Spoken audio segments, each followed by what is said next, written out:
हाँ my dear students, आप students में से कुछ ने ये कहा कि एक वीडियो इलेक्ट्रिसिटी चैप्टर पे ऐसे ही बना दें जिसमें सारे फार्मूले भी रिवाइज हो जाएं, वो फिजिकल क्वांटिटी क्या क्या है, उन्हें कैसे डिफाइन करते हैं, उनके एसआई यूनिट क्या है, उनकी डेफिनेशन क्या है, और उन सब के ऊपर मिनिमम 1 और 2 न्यूमेरिकल हर एक पे कवर हो जाए। तो आप सभी को इलेक्ट्रिसिटी चैप्टर की नॉलेज क्विकली देने के लिए एक वीडियो बना रहा हूं जिसके अंदर आपको ब्रॉडली स्पीकिंग सारे टॉपिक्स एक बार कवर हो जाएंगे और आपको सिर्फ एक काम करना है कि एक रजिस्टर लेके बैठना है, पेन लेके बैठना है, चाहे वीडियो पॉज करनी पड़े, आप उसके नोट्स जैसे मैं डिक्टेट करता हूं आप उसके नोट्स जरूर प्रिपेयर करते जाएं एंड आपको एनुअल तक वही नोट्स ही सफिशिएंट होंगे रिवीजन करने के लिए। तो स्टार्ट करते हैं। ये फार्मूले मैंने लिख दिए, मैं 1 बाय 1 इनका मीनिंग बताऊंगा, इनके अंदर जो सिंबल्स यूज हो रहे हैं उनका सिग्निफिकेंस बताऊंगा, उनके एसआई यूनिट्स बताऊंगा और हर एक के ऊपर एक या दो न्यूमेरिकल्स कवर करते हैं। देखिए पहला है formula V is equal to W by Q.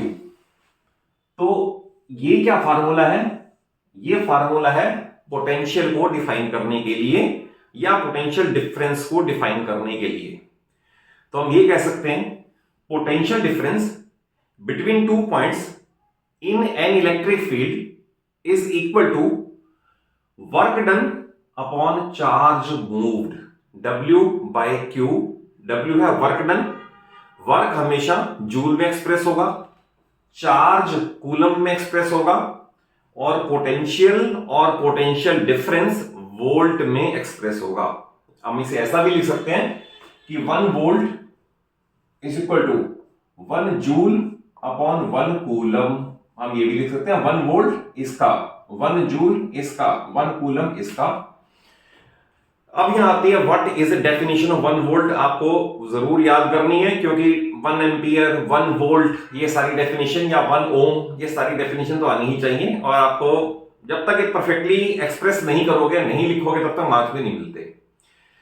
तो सबसे पहले आता है what is 1 volt of potential.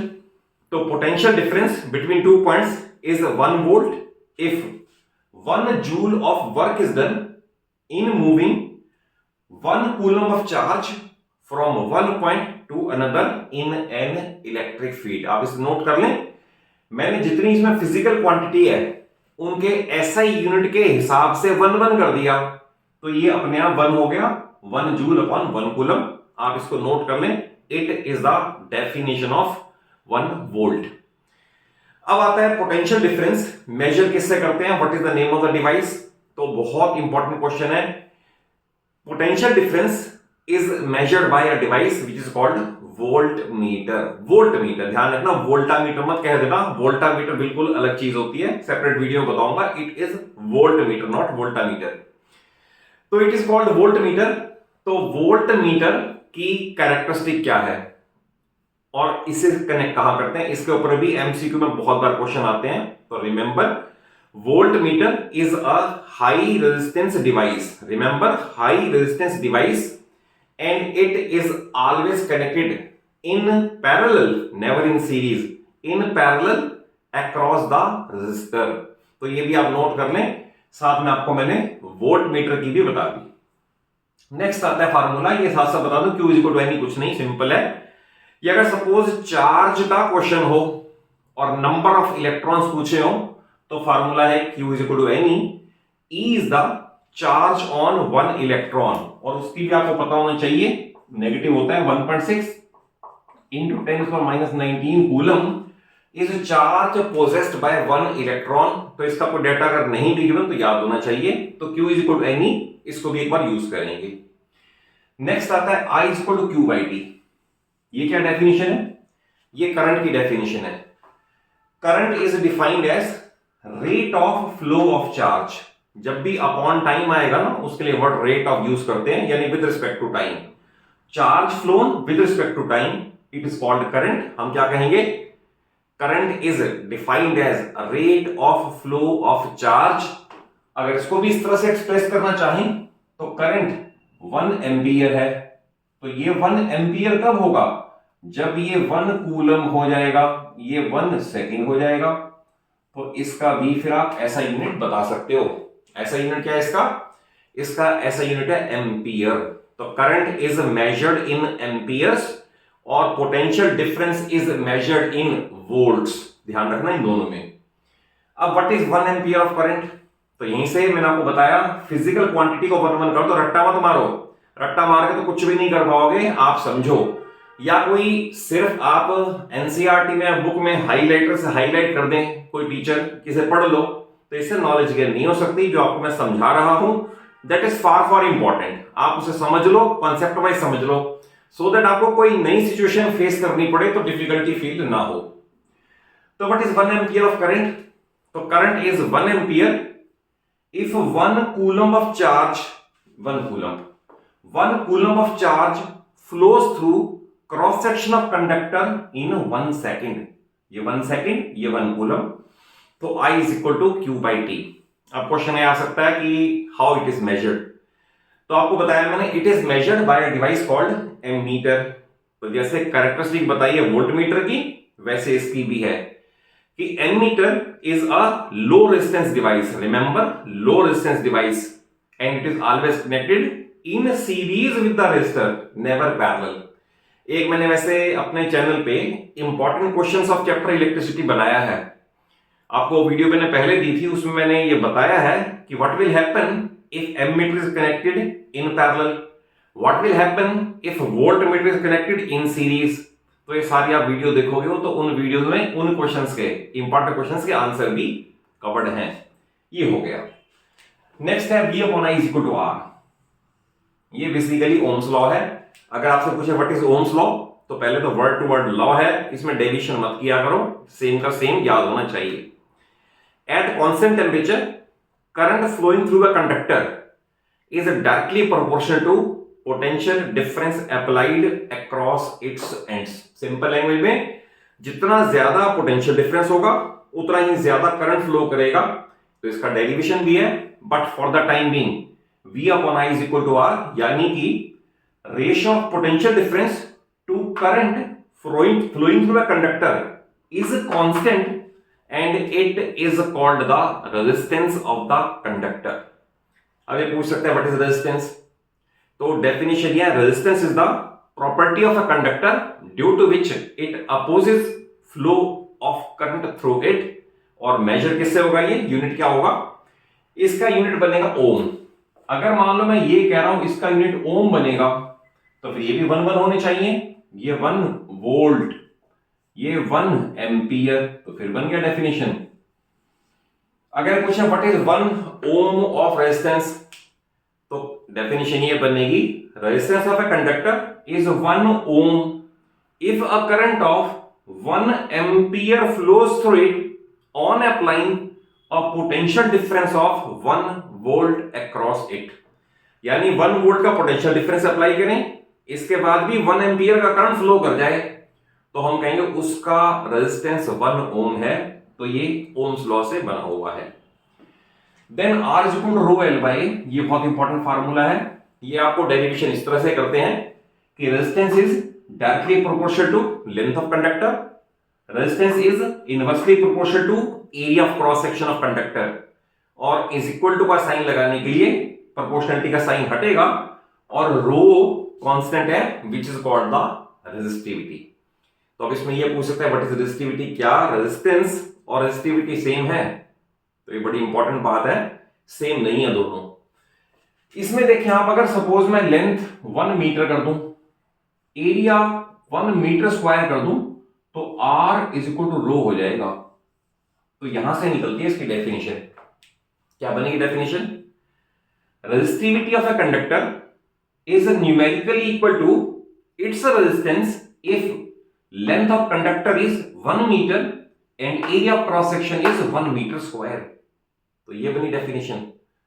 और रेजिस्टिविटी याद रखना, लेंथ पे एरिया पे डिपेंड नहीं करती, ये कैरेक्टरिस्टिक प्रॉपर्टी ऑफ मटेरियल है। अगर मैं कहूं resistivity of copper is this much, तो आप उसकी लेंथ को दुगुना कर दो, 4 गुना कर दो, थिकनेस बढ़ा दो, घटा दो, रेजिस्टिविटी पे फर्क नहीं पड़ेगा, क्योंकि resistivity characteristic property of material है। अगेन रिपीट कर दूं मैं, resistivity is numerically equal to resistance of conductor whose length is 1 meter and area of cross section is 1 meter square।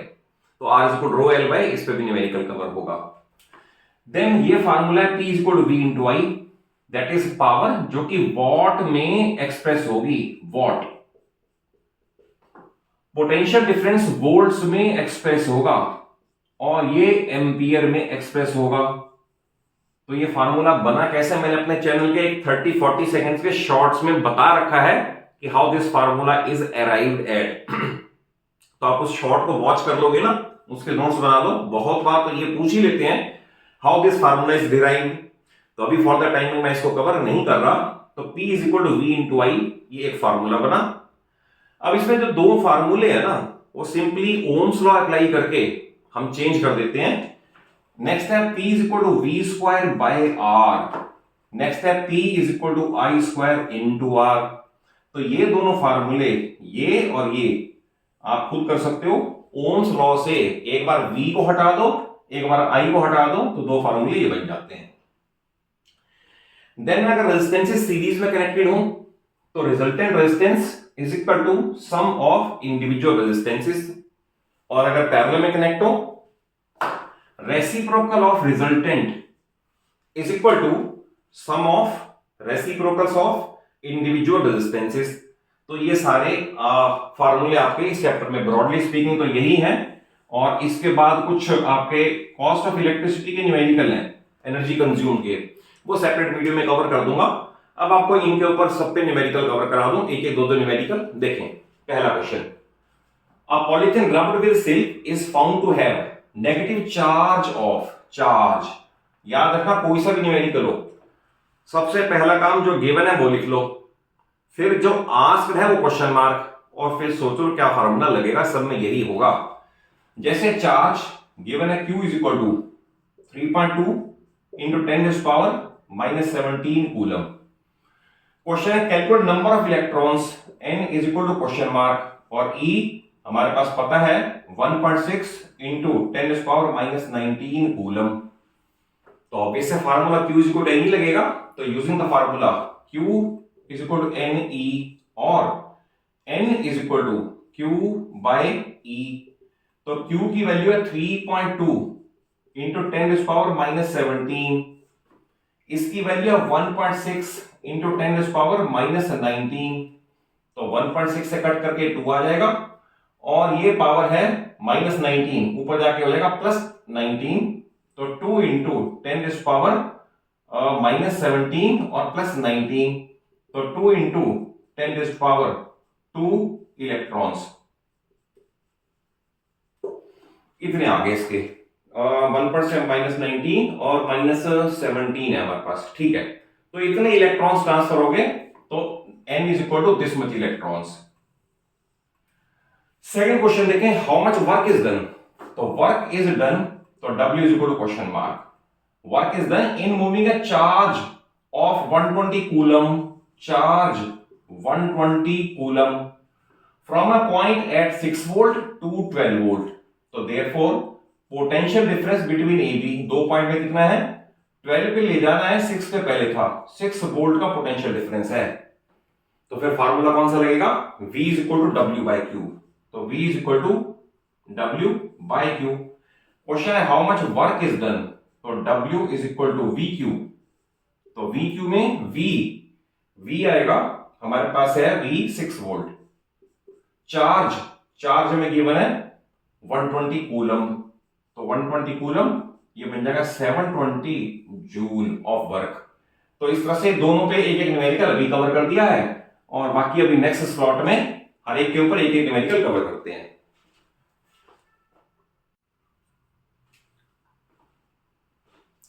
देखिए नेक्स्ट न्यूमेरिकल्स लेने से पहले I will wish to add one thing, कि अगर आप मेरे चैनल पे नए हैं तो my channel is dedicated to class 9th and 10th students for teaching physics, chemistry and maths, easiest level से लेकर टफेस्ट लेवल तक।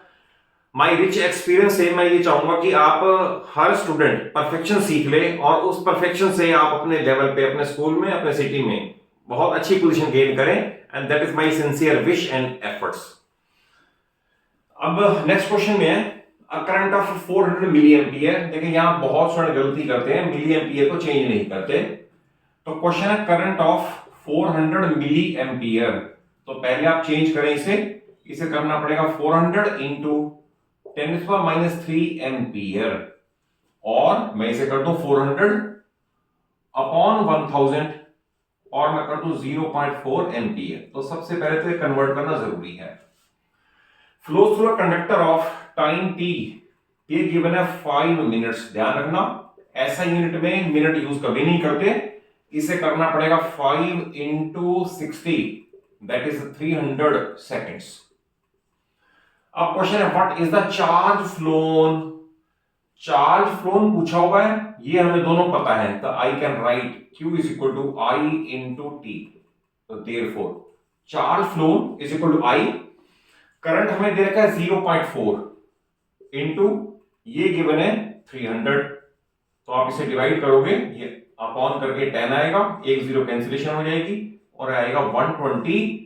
और क्योंकि पूछा चार्ज तो इसका unit coulomb, that is 120 coulomb of charge flows through the cross section of conductor. Next, find resistance of conductor. R is equal to question mark. R is equal to question mark. Conductor, if a current of I 0.35 ampere flows through when potential difference of V is equal to 1.4 volt is applied. तो आप देखिए I और V दे रखे हैं और R पूछा हुआ है, और अगर I और V दे रखे हैं, R पूछा हुआ है, तो हमारे पास ये लग सकता है formula VIR। VIR means Ohm's law, ये लग सकता है। तो V upon I is equal to R, V upon I is equal to R। तो V गिवन है 1.4 अपॉन I गिवन है 0.35। तो आप यहां डेसिमल हटाओगे, 2 जीरो ऊपर जाएंगी, यहां डेसिमल हटाओगे, 1 जीरो नीचे आएगी, इस तरह से रहेगा।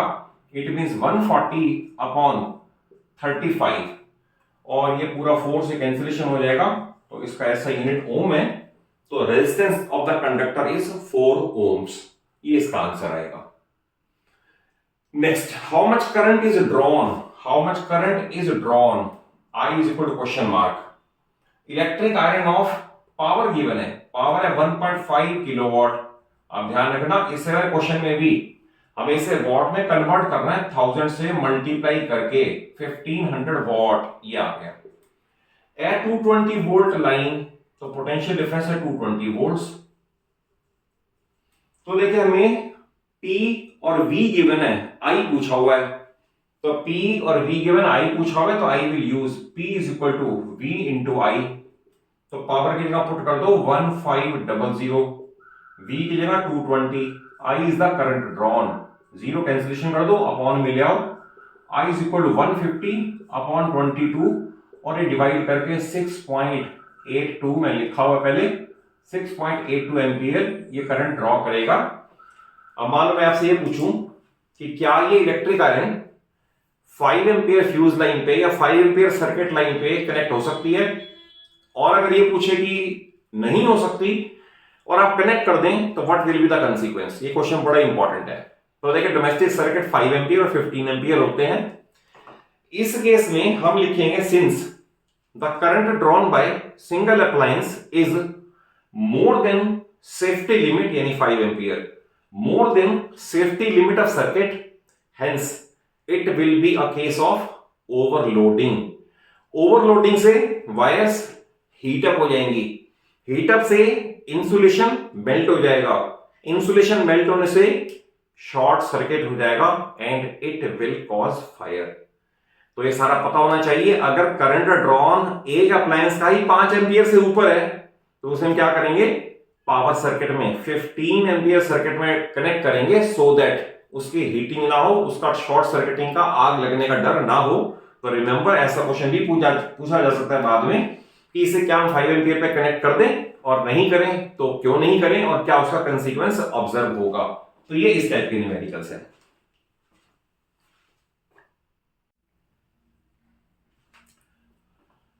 देखें वीडियो की लेंथ बहुत ज्यादा ना हो, इसलिए मैं ये काम कर देता हूं कि इस वीडियो में मैं अभी सिर्फ एक न्यूमेरिकल और रेजिस्टेंस और रेजिस्टिविटी का कवर कर देता हूं। बट एक सेपरेट वीडियो जिसके अंदर रेजिस्टेंसेस इन सीरीज और पैरेलल के डिफरेंट केसेस आपको मैंने एक वीडियो पहले दे रखी है, तो आप उस वीडियो को जरूर वॉच कर लें, क्योंकि रेजिस्टेंसेस कभी ट्राइंगल की फॉर्म में, कभी स्क्वायर की फॉर्म में, कभी पेंटागन की फॉर्म में फिगर बनी हुई मिलती है। तो उसमें आपको मैंने सिखा दिया है कि सर्किट को सिंप्लीफाई कैसे करते हैं। सिंप्लीफाई करने के बाद इट बिकम्स इजियर टू जज कि क्या है सीरीज और क्या है parallel, and then Ohm's law और लॉ ये अप्लाई करके क्वेश्चन सारे हो जाते हैं। बट फिर भी एक आपको सेपरेट वीडियो में इस पे और दूंगा जो कॉम्पिटेंसी बेस्ड क्वेश्चंस की होगी। बट अभी फॉर द टाइम बीइंग एक क्वेश्चन और इसमें रेजिस्टेंस और रेजिस्टिविटी का, और इसमें बता दूं कि स्टूडेंट कहां गलती कर जाते हैं और मार्क्स कट जाते हैं। Formula R equal to rho L by, इस पे बेस्ड क्वेश्चन है। अब इसमें find resistance of a wire, R is equal to question mark, 1 metre long, length is equal to 1 metre and diameter is, ये आपको given है diameter is 2 mm। तो ये यूनिट कन्वर्ट करना बहुत जरूरी है, तो मैं लिखूंगा therefore radius is equal to, इसका हाफ कर दें 1 mm। तो आपको होता है मीटर, डेसी, सेंटी और मिली। तो मैं इसे कर लूं अगर 1 इंटू 10⁻³ तो ये मीटर में हो गया। ये करना जरूरी है यूनिट का कन्वर्जन, नहीं तो फिर सारा क्वेश्चन गलत हो जाएगा। फिर आपको गिवन है resistivity of material is 49 into 10⁻8 ohm metre. तो formula R equal rho L by, यही अप्लाई होना है। और कैलकुलेशन का भी मेथड देख लेना आप। देखिए इसके अंदर सबसे पहले 10 रेज टू पावर को एडजस्ट करते हैं, उसके बाद डेसिमल्स को एडजस्ट करते हैं, एंड देन रिमेनिंग फिगर को कैलकुलेट करना ही पड़ता है 3 स्टेप में। जैसे R equal rho L bye है, रो की वैल्यू है 49 इंटू 10⁻⁻8। उसके बाद है रो के बाद है L, length of conductor is 1 metre upon area. अब क्योंकि वायर है ना, तो wire is pi r square, remember pi r square. तो R equal rho L by A आ गया। इसमें पुट करें 49 इंटू 10⁻8 अपॉन पाई की वैल्यू अगर 3.14 ले लें, 3.14 इंटू R स्क्वायर मीन्स 10⁻³ का स्क्वायर, लाइक दिस। क्योंकि R ये है, ये R है, इसका स्क्वायर कर दिया। नेक्स्ट स्टेप में 49 इंटू 10⁻8 अपॉन 3.14 इंटू 10⁻, ये मल्टीप्लाई करके -6। अब ये 10 की पावर एडजस्ट करनी है, ये फिगर ऊपर जाएगी। तो नेक्स्ट स्टेप में 49 अपॉन 3.14 तो सेम रहेगा, और ये ऊपर जाकर रह जाएगा 10⁻² एज इट इज, क्योंकि -8 और +6 तो 2 रह जाएगा। अब आप इसे डिवाइड कर दें। जैसे इसे आप डिवाइड करोगे, तो मैं इसे बताऊं कैलकुलेटर से करके, ये बनेगा 49 डिवाइड बाय 3.14, ये आ गया 15.61 अप्रॉक्स। तो ये बनेगा 15.61 इंटू 10⁻²। ये 10⁻² मीन्स अपॉन 100। तो इसे आप कर दें इस तरह से 15.61 अपॉन 100, और डेसिमल 2 प्लेस शिफ्ट कर दें तो 0.1561 ओम, क्योंकि पूछा हुआ रेजिस्टेंस 100 से डिवाइड करोगे 2 प्लेस डेसिमल शिफ्ट हो जाएगा, तो 0.1561 ohm is the resistance of that conductor. बहुत सारे क्वेश्चन है इसके ऊपर, बट इसमें इंपॉर्टेंट ये है कि वायर का लेंथ भी मीटर में होनी चाहिए और एरिया ऑफ क्रॉस सेक्शन भी मीटर स्क्वायर में होना चाहिए, या मिलीमीटर में था, कभी कभी सेंटीमीटर में भी हो सकता है, उसे आपने मीटर में कन्वर्ट किया। पहले 10 रेज टू पावर को एडजस्ट किया, ये, उसके बाद डेसिमल को देखा, डेसिमल से करते या मैंने कैलकुलेटर से कर दिया, एंड देन आपको you arrive at the final answer. और अगर वीडियो अच्छी लगे, कॉन्सेप्ट वाइज समझ आया हो, तो वीडियो को जरूर एक अच्छा सा लाइक दे दो। अपने सभी फ्रेंड्स को, सभी क्लासमेट्स को वीडियो जरूर शेयर कर लो, सो दैट नॉलेज स्प्रेड हो, उनका भी बेनिफिट हो, आपको भी बेनिफिट हो। और चैनल सरूजा क्लासेस को जरूर सब्सक्राइब कर लो। Thank you for watching the video.